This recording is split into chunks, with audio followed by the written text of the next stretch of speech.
Hello friends, do you know the story of Paanch? Got a drink that's sweet and bright.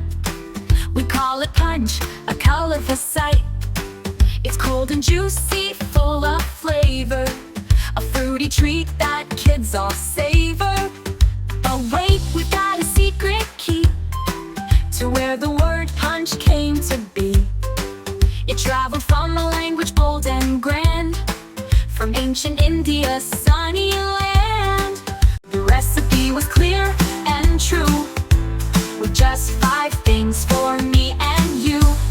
1, the booze, sometimes skip for kids' fun. 2, the sugar, the sweetness well begun. 3, a squeeze of lemon can't be beat. 4, plain simple water, a cooling treat. 5, and tea or spice to finish the chain.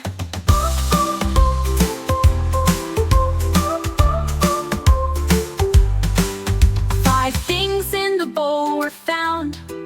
That's why the name still hangs around. Now when you hear the word punch today, remember India showed the way.